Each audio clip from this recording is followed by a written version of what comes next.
Hello friends, how you doing? Welcome to my YouTube channel. So, brief introduction about myself. I am with everybody. I'm a software engineer based in Lagos, Nigeria. I've been writing software for the past 5 years. So I've had the idea of starting this YouTube channel for a number of years now. It began from opening my blog to starting a podcast and eventually became the idea of starting a YouTube channel. And I deliberated with the idea of starting this channel for like months. So, and that's actually due to imposter syndrome. But I'm not going to bore you about my imposter syndrome, how I handle it, and how I get to navigate it at work, and how I still get to take challenges in my life while still dealing with imposter syndrome. We have that conversation on a different episode. But for today, I'm just going to talk to you about your first 100 days at your new job. So I mostly have junior engineers, software engineers, or junior designers, or even product managers around me as friends. And thankfully, post COVID, post the major pandemic itself, and I'm saying major pandemic because we're now hearing conversations around a Delta variant of COVID that is as crazy as chickenpox. It's almost like living in Nigeria or even living in the world isn't enough. We need a pandemic, and we need a Delta variant after we thought we already had vaccines to cure us and we could go back to having summer in the beach with our fat bikini bodies and stuff like that. So, but let's just we keep handling that. We just keep managing the pandemic. So, but thankfully, I have a lot of friends that have had like good jobs post the pandemic, and it's been very, very good for them. I'm been very happy for them. But many of them reach out to me and ask me that, hey, I just landed my first job. For some of them, it's their first job. For some of them, it's the next level in their career. And they're like, what do I need to do in the first 100 days in my company? What do I need to do in the first 3 months where I'm on probation in my company? Now, I'm not going to assume to have all context. I'm not going to assume to be an island of knowledge. So this is just going to be my experience. This is just going to be how I see this stuff and how I've done it in the past 5 years. But the first thing I need to say to you is this: if you just landed a new job, or if you're changing roles at the same company, or you're getting your first job, you need to sit down, get yourself a bottle of wine, and just, or even whatever beverage you like. I guess based on Ronaldo now, nobody wants a Coke, so maybe a bottle of water and stuff. So just sit down, relax, and congratulate yourself, because it's not easy landing a job after the pandemic. It's really been tough for most people. So just be happy and know that you've done like a great deal for you to even land a job. So first 100 days at your company. Now, we know that it's mostly politicians who use the word first 100 days.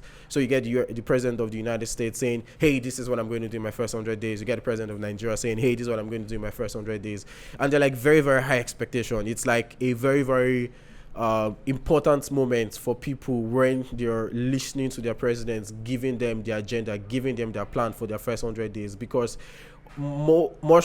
most times it reflects the ideas. It also reflects how good the next 4 years of having that president would be. So it shows the core personality and focus of the president or the leader. So, but in the startup world, the first 100 days is usually the first 3 months, which is the probationary period. So it's where a company, after you've gone through their interview process, still feels that they're not 100% sure if you're a culture fit. They're not 100% sure if you're an intellectual fit with their company. And they're like, hey, do the first 100 days, do the first 3 months, and if you pass the probationary period, we'll pay you like your standard salary, we'll give you all the benefits and stuff like that. Now, to an extent, I don't really agree with that system, because one day at a new job is emotionally taxing, and committing 3 months to a new job is also emotionally taxing. But I do understand hiring isn't really a science, it's more of art, and companies are actually betting on the on people they employ. So it's understandable. The company is betting on the people they employed, and on the other hand, employees should also see it as an opportunity to assess if the company is the right space for them. Unfortunately, it's just harder for employees to go back if they don't like the company, to go through the hiring process and stuff. But yeah, your new job, you have 100 days. So the first thing I would say is this, which is understand the thing that ticks in your role in the company. So let me rephrase again. Understand the most important thing about your role in your company. Now, I feel most people should do this during the interview stage. Like, I really tell people, when you're being interviewed by a company, don't see it as the company interviewing you alone, but also see it as you interviewing the company. Now, I understand that for entry level, for even mid level, you might not necessarily feel that you should have the audacity, or you might feel that it's You need like a very high audacity for you to ask your interviewer that, hey, if I'm coming to this company, what should I expect? What are you guys expecting from me? But I feel that expectation is one of the biggest issues people have post the hiring process. It should really be checked during the hiring process, but more often than not, it's really very, very hard for most companies to define expectations when they're interviewing candidates and stuff. So let's just start from that. So the first thing you need to do understand is this: what's the thing your employers are looking for in your role?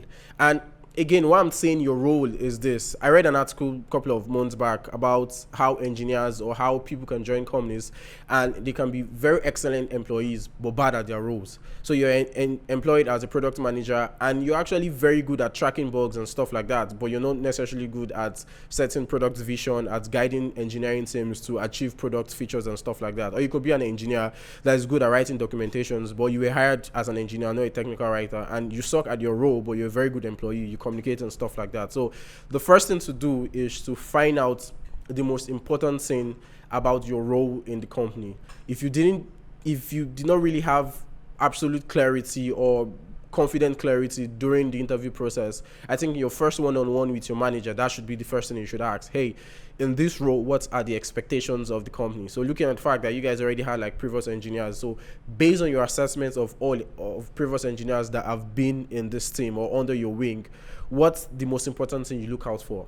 Now that's a signal for you on if you should probably stay in the company beyond that day. So if it matches with your expectations of the job, or if it's a challenge you're willing to work towards, then fine, cool, you've passed like the first step, which is understanding the expectations of your employer from you. Then the next thing, and I feel this is now the most important thing about onboarding. So like the first one is the most important thing about a job, but this is for me the most important thing about onboarding. I feel, and this is me personally, I feel that the most important thing to achieve during onboarding is access. You need to be sure that you have access to all the tools, access to documentation, access to company internal memos and stuff like that. Now, the thing is this, and I'm going to speak from the point of a software engineer. It's really hard for you to understand all the tools used in your company. And by tools, I mean technologies. And I feel it's probably even the same thing for designers. It might not necessarily be tools. It might be design processes and stuff like that. So it's really hard, and I guess probably impossible to figure out all of that in the first day, except you're joining like a startup and you're joining like as a principal engineer, and the startup is still in like post MVP or initial MVP period where they have not gone really far and stuff like that. Then it's very easy and most likely that you would understand everything they're using on the first day. But if you're joining a mid-sized startup or if you're joining a more mature company, then heck, don't even attempt to understand all the technologies or all the tools that you're using in the company. What you should aim for is that you have access to everything. Do you have access to production servers? Do you have access to design documents? Do you have access to run books? Do you have access to where policies are written? Do you have access to guides, to-do lists? Do you have access to everything? Do you have access to, which this is default, like your product managers or your manager would ensure that you have access to what you guys use to track sprints and stuff like that. That's even the reason why they're hiring you. So they will always ensure you have access to that. But the goal is to ensure you have access to all these things. And this is one of the things I learned from my managers, which is never assume. So he says assume means ask you me, but I'm not even going to go into that. So for him, assumption is nonsense. Don't assume that you have access. Ensure you do. Ensure you have access. And I feel, and I said this is the first 90 days. This is not the first day. This is not the first week. Because if you're joining a larger company, you might not have access to all the intricate tools they use for metrics, all the intricate tools they use for analytics and stuff, depending on your role. So ensure you have this maybe in your first month, but still look out for tools you might not have access to in your first 30 days with the company. So now the easiest way to, or the method I use to ensure I have access is that I keep track of conversations, especially firefighting moments. So it's during firefighting moments that you realize that, oh, there's a tool for this. Oh, there's a tool for this. Oh, there's a tool for this. Oh, there's a system for this. Oh, I didn't even know this existed. Oh, I didn't know that existed and stuff like that. So it's really important for you to ensure that and for you to leverage firefighting moments. So be in conversations. Oh, there's an issue with this. Oh, we're having a meeting about this. Check notes, check things that are happening in either it's Slack or Team or whatever tool you guys use for communication in your company. Just check the notes, check what people are saying, check the links that are being shared, see if you can access those links. When you can't access a link, reach out to either your manager, whoever is onboarding you, like ASAP, like, hey, I tried to access this link, I don't have access to it. Can you help me get access to this? Oh, I tried reading this, but I couldn't open this. Oh, I tried looking at this, and it seems I need an account for this and stuff like that. Now, more matured companies have like SSOs, but for me, I feel this is the key thing. So yeah, the next most important thing is taking notes. Yeah, as simple as that is, it is very crucial. I've learned that taking notes is very important. So your first 3 months, and there's a lot of knowledge going left and right. You have a lot of things you need to consume. They're talking about this too, they're talking about that, they're talking about this idea, this approach, and stuff like that. And you have to keep track of all this new information. And if you've done stuff in software engineering, you hear stuff like Stack Overflow and stuff. So you can get to a point where, as a human, you have like information overload. You have so many information coming into you, and it's just coming through this place and just going out through the other place. And in like 2 weeks' time or in 3 weeks' time, you find out that you need the information that was shared in the previous meeting to be able to accomplish your task. So one of the things I try to do is take notes. So in my company, we take notes, like general meeting notes and stuff like that. But there are usually ways I perceive the information. There are usually ways I digest the information that makes it easier for me to operate with the information I got from a meeting when I write notes. So I would really advise for you to take notes. Take notes in all your meetings, especially your team meetings. Take notes in meetings where they're passing information around decisions, around the vision of the company, around planning and stuff, because it gives you insights in for the next stuff I'm going to say. So ensure you take notes. Now, it's easier for you to take notes holistically when you join a meeting early. As funny as that is, a lot of people join online meetings 5 minutes, 10 minutes. Now, I get, like I said earlier on, this is post-pandemic. A lot of people lifestyle has changed. Many of us are still struggling with living. Again, I don't think it's post-pandemic, but you get what I'm saying. But a lot of us are still struggling with living with COVID and stuff. So there are situations where you're dragging your foot and it's really hard for you to just get into a meeting. Most companies can, and I feel all companies should be accommodating of this. But oftentimes I found out that why companies can be accommodating of old employees, accommodating of people who have been there for a while, because they understand their track record, they understand what these employees bring to the table. For a new guy joining the company, most times that leeway doesn't exist. So I really advise people in general to join meetings like very early. Join meetings if possible like a minute before. So there's this stuff I do where I get like notified from Google Calendar actually 5 minutes before a meeting, aside the usual 30 minutes before a meeting notification that Google Calendar does. I do like a 5 minutes before a meeting, and I use the 5 minutes before a meeting to join the meeting. So I just join the meeting, video off, audio off, and it's just there in the background. I'm writing code and stuff like that. And the moment I just hear like the Zoom ding, I know that, oh, okay, the meeting has started. I on my video and stuff. The side effect of this, yeah, I know I said to do this so I can take notes, but the side effect of being the first person people say in meetings is that people get to acknowledge your face and your existence, which is important. Like, this is one of the hardest lessons I learned, and I learned it at the I just learned like 2 years ago, so I think even just last year, which is the fact that people recognizing your existence, people knowing you exist in a company is very, very important. Like, you can be in a company, be doing great work, and people might not even know you exist because they don't see you in meetings, you don't speak in meetings, you don't edit notes, you don't even contribute to things outside your team. You exist within your team, but outside your team, nobody knows about you, and your manager has to do like a lot of work to be able to say your good graces to people outside your team. So that's the side effect of coming to a meeting 5 minutes early. People get to see you, and most times the person hosting the meeting is the person who gets to see you, because most times the person hosting the meeting gets to the meeting first. So if it's an engineering all hands meeting, the CTO, the head of engineering, director of engineering get to see you every meeting first. If it's like an all teams all hand meeting, the CEO, the head of product, and even the head of business get to see you first. So your existence is stamped in their mind that, oh, these guys exist. And I've been fortunate that I had like a very simple like 3 minutes. I said fortunate, like maybe my CTO is like God and stuff like that. But again, I still see it as a privilege and stuff like that.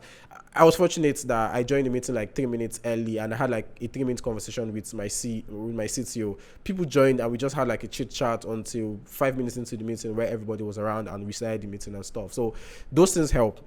You just find yourself having like random conversations with colleagues who join early when you guys are just trying to break the ice for the meetings and stuff. So that's my advice on that. Take notes, use Script, use your notes app, just take notes in every meeting.